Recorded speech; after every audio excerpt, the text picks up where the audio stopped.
To access your stream videos from Teams,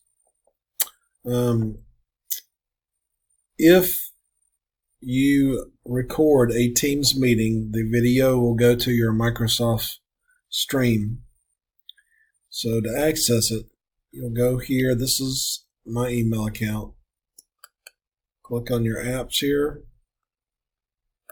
and click on the All Apps and find Stream. I right-clicked so I could open it in a new tab.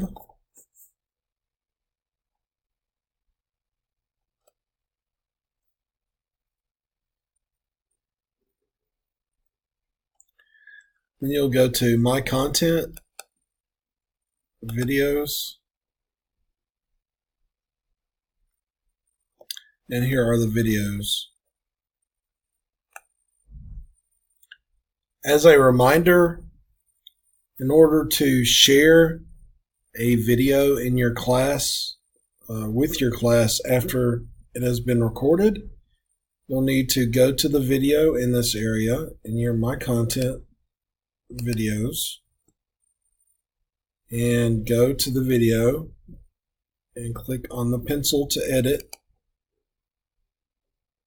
and check Allow everyone in your company to view this video.